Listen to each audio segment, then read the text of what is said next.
Hello Pisces, Sun, Moon, Rising, and Venus Signs. Kamusta kayo? Sana po nasa mabuti kayong kalagayan. Welcome back po sa Star Tarot. Kung bago kayo rito, welcome din kayo. Thank you sa inyong support. I truly appreciate it and God bless you all. So, tingnan natin ang paunang mensahe sa inyo, Pisces. Oh, by the way, this is for the next 3 months po of the year. Yung January, February, March, no? So, titignan natin dito yung mga mensahe para sa inyo na maaaring yun ang bumalot, no? Na mga energies din at the same time sa buhay ninyo around this first quarter of the year. Paunang mensahe ninyo is love life. Ayan. So, affairs of the heart could cause future problems, but take heart as difficult situations will be resolved by a good decision this week. Ayan. So, maaaring magkaroon, no, ng future problems sa inyo sa usaping pag-ibig, usaping puso, yung ganon. But, huwag kayong mag-alala, no? Dahil mareresolbahan din ninyo yan. Mahahanapan ninyo yan ng lusot or for some of you, no? Kung hindi pa yan nangyayari, talagang maaaring ma-avoid pa ninyo yan. Mayroon pa kayong magagawa para maiwasan na mangyari yan, ano?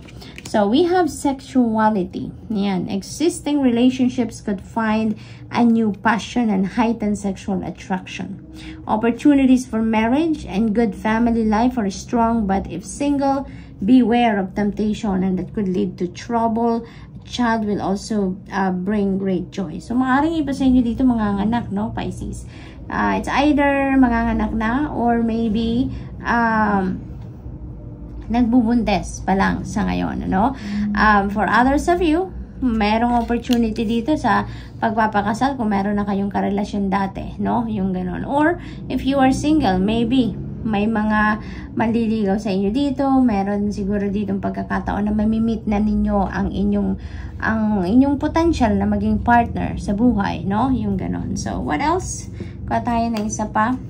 We have wisdom. To focus on the past is to lose the future. That's very true. Kasi hindi naman practical, 'di ba? Hindi na practical na mag-focus tayo sa nakaraan na. Kasi wala naman din tayong ano doon eh. Wala naman tayo ng control over that. That's done. Tapos na yon, no? Kumbaga, history na lang yan. So, heed advice from an older person which will allow you to move on. Ayan. So, maybe, yung iba sa inyo dito talaga nahihirapan mag-move on from your past. Kaya maybe kailangan ninyo dito na magkaroon ng kausap, no? Magkaroon ng sage advice, no? Na siguro mahahanap niyan through kaibigan or mga mentor ninyo, life coach, mga ganon, or maybe parents, no? Makakatulong sa inyo if you are open with them, no? Sa mga usaping ganyan. At nang sa gayon, baka mabago ng inyong mindset, mabago ng inyong point of view, yung ganon, no? Para nang magkaroon kayo ngayon ng bagong perspective din, no? At nang makapag-move on na si Pisces. So, tingnan natin kung ano pa ang ganap for you.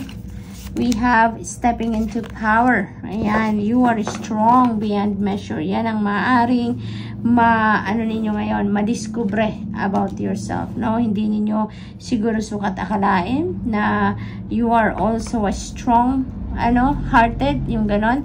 At ngayon, maaring meron kayong sitwasyon wherein matetest ang inyong lakas ng loob, no? Yung tibay ng inyong kalooban, yung ganon, yung inner strength niyo, yung courage, yung mga ganon, ano? Maaring yan ay lalabas, no? Sa ngayon, mapapalabas yan ang inyong sitwasyon, ano? You are stepping into your power. What else? We have ascending the mountain, keep going forward. Ano man ang ganap sa buhay ninyo, Pisces, ano man ang problema, obstacles, or challenges na maaring ma-encounter ninyo along your life's journey, just keep moving forward, no? Wag kayong sumuko, no? Instead, keep persevering. Kasi, isipin lang natin na yung mga obstacles na yan, yung mga challenges na yan, they are part of our life's journey, no? Yan ang nagpapalakas ng loob natin, yun ang nagtuturo sa atin ng mga importanteng life lesson, yan ang nagbibigay sa atin ng wisdom, yung mga ganon. Kaya, i-embrace lang natin sila because that is part of life, no? And just keep going forward. Wag kayong sumuko, wag kayong bumalik na. No? Dapat ang mindset ninyo, Pisces, yung moving forward lang, walang backing down, no? Walang looking back, no? Talagang kahit may problema dyan, no? Isipin ninyo kung ano ang makaka-solve dyan. Isipin lang ninyo kung paano ninyo malulusutan ang problema na yan, no? Instead na sumuko kayo. Keep persevering, no? What else? We have passion and pleasure. Savor your life. Ayan, enjoy life. Ayan, enjoy the present moment, kumbaga, no? I-savor ninyo ang buhay. Simple lang ang buhay, kaya alam mo yun, every minute, every second na meron tayo, no? Take advantage of that, i-maximize ninyo yan, at ang napakahalaga is savor, i-enjoy ang buhay, no? Na meron tayo. Have fun, kasi maaari ang iba sa inyo super closed off, or maaring wala man lang kayong time, or, you know, panahon na binibigay sa sarili ninyo para mag-unwind naman kayo, mag-relax, yung mga ganon. We have rhythm, and tune into the natural rhythm of life. Ayan, parang parehas lang ang halos ang message nila dito, 'di ba? Na sumunod lang kayo sa agos ng buhay, i-savor ninyo ang buhay, i-enjoy ninyo ang bawat minuto na meron kayo, you know, yung ganon, para mag-enjoy kayo. So, we have inspiration. Ayan. So, maybe you are going to take inspired action sa ngayon. Maaaring meron kayong plans that you are going to pursue or i-roll out niyo sa ngayon, and ayan na, maaaring dahil inspired kayo, you're going to start fresh sa ngayon, or maybe you are ready to embark on a new beginning dito sa buhay ninyo, na depende sa inyong sitwasyon, but it looks very promising, no? It looks very promising, and maybe you have that optimism dito na talagang ipurso ninyo kung ano man itong plano ninyo. We have dance, let your body move. Alam mo, sumasayaw sila, siya, at ito, dance, no? So, maybe talaga kailangan ninyo na gumalaw naman, ano? Literal na gumalaw-galaw talaga, Pisces.